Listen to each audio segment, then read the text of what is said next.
Hi అండి, అందరికీ నమస్తే. నేను ఈరోజు రెసిపీ వచ్చేసి చికెన్ ఆవకాయ చూపిస్తున్నాను. చికెన్ పచ్చడి అనమాట. ఇది మనకి 15-20 రోజుల వరకు నిల్వ కూడా ఉంటుంది.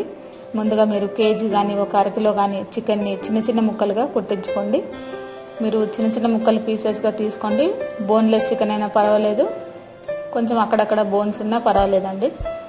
ఇప్పుడు మీరు ఈ చికెన్ని పసుపు ఉప్పు వేసి బాగా కలిపి ఒక అరగంట వరకు పక్కన పెట్టేసేయండి.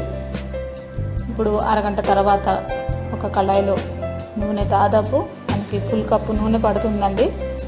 ఈ నూనె బాగా హీట్ ఎక్కిన తర్వాత దీంట్లో మీరు చికెన్ ముక్కలన్నీ కూడా వేయించుకోవాలి. ఈ వాటర్ అంతా మనకి కంప్లీట్గా ఈ చికెన్లోంచి కంప్లీట్గా పోయి మనకి ఎరుపు రంగు ముక్కలు వచ్చేంత వరకు మనం దీన్ని వేయించుకోవాల్సిందే. ఇలా ఎర్రగా వేగాలి, వాటర్ అంతా కంప్లీట్గా పోవాలి చికెన్లోంచి. గట్టిగా అవ్వాలన్నమాట ముక్కలన్నీ కూడా. ఈ విధంగా మీరు ఫ్రై చేసి పెట్టేసుకోండి. ఈ ముక్కలన్నిటిని కూడా ఒక ప్లేట్లోకి సపరేట్గా తీసేసి పక్కన పెట్టేసుకోండి. ఇప్పుడు మీరు ఒక చిన్న బౌల్లో లవంగాలు ఒక 10 తీసుకోండి. ఒక 3 ఇలాచీలు తీసుకోవాలి. ఇది కొంచెం బ్లర్ వచ్చిందండి, అందువల్ల మీకు వీడియో క్లారిటీ లేదు. ఇప్పుడు దీంట్లోనే మీరు ఒక 15-20 బాదం పప్పులు తీసుకోండి. అలాగే జీడిపప్పులను కూడా ఒక 15-20 తీసుకోండి.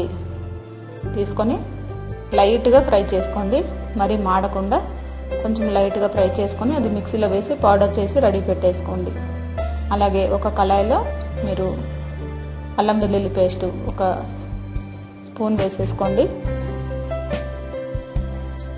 ఇప్పుడు ఈ అల్లం వెల్లుల్లి పేస్ట్ కూడా మనకి పచ్చివాసన పోయే వరకు వేయించుకోవాలి.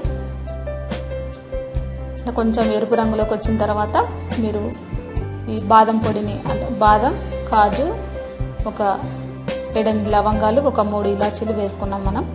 ఈ పౌడర్ని దీంట్లో వేసేసుకోవాలి. మనం మిక్సీ వేసేసుకొని ఈ పౌడర్ని ఇందులో వేసేసుకోవాలి. ఆ తర్వాత చికెన్ ముక్కల్ని కూడా దీంట్లోనే వేసేసుకోవాలి. ఒక 2 నిమిషాలు అలా వేగనివ్వండి. వేగిన తర్వాత మీరు దీంట్లో ఒక 5-6 స్పూన్లు కారం వేసేసుకోండి. ఘాటు ఎక్కువగా ఉంటే కారం మీ టేస్ట్కి తగ్గట్టు కూడా వేసుకోవచ్చు. ఘాటు తక్కువగా ఉంటే మరింత వేసుకోవచ్చు.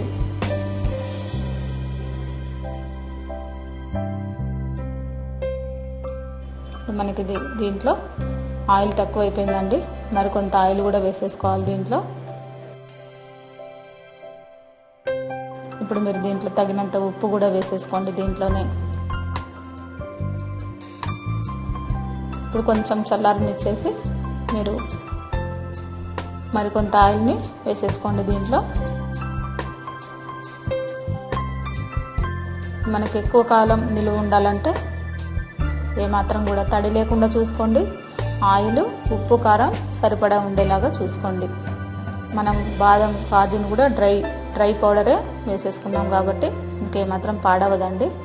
దీంట్లోనే వెల్లుల్లిపాయలు కూడా మీరు ఒక 10-15 పొట్టు తీసేసి వేసేసుకోండి. మీకు ఇష్టమైతే వేసుకోవచ్చు, లేదంటే ఇవి అవాయిడ్ చేయొచ్చండి వెల్లుల్లిపాయలు. ఇప్పుడు మీరు సపరేట్ ఒక బౌల్లోకి తీసేసుకోండి. ఇది మనకి నిల్వ ఉన్న కొద్దీ ఇందులో వెల్లుల్లిపాయలు మంచి రుచి వస్తాయండి.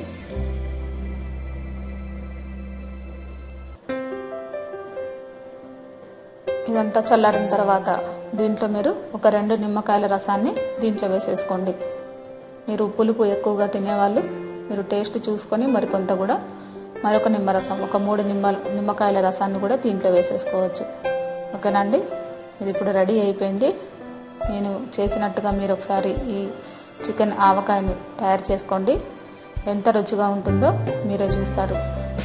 ఒక ముద్ద తినే దగ్గర ప్లేట్ మొత్తం తినేస్తారనమాట, అంత బాగుంటుంది. మీరు ఒకసారి ట్రై చేసి చూడండి ఫ్రెండ్స్. మీ అందరికీ నచ్చే ఉంటుంది అనుకుంటున్నాను. మీ అందరికీ కనుక నా వీడియోస్ నచ్చినట్లయితే లైక్ చేయండి, షేర్ చేయండి, సబ్స్క్రైబ్ చేయండి. ఈ పచ్చడిని మాత్రం గాజు సీసాలు పెట్టేసుకొని మీరు ఫ్రిడ్జ్లో కానీ లేదంటే ఎక్కడ కూడా మనకి వేడి లేని చోట మీరు కొంచెం చల్లగా ఉండే ప్లేస్లో గాజు సీసాలు పెట్టేసుకొని మీరు స్టోర్ చేసి అలా పెట్టేయండి. మీకు ఈజీగా 1 వీక్ మాత్రం కంప్లీట్గా ఉంటుందండి, పాడవకుండా. ఓకేనండి, మీ అందరికీ నా వీడియో నచ్చే ఉంటుంది అనుకుంటున్నాను. మీరు తప్పనిసరిగా నాకు లైక్ చేయండి, షేర్ చేయండి, సబ్స్క్రైబ్ చేయండి, మంచి కామెంట్ కూడా పెట్టండి.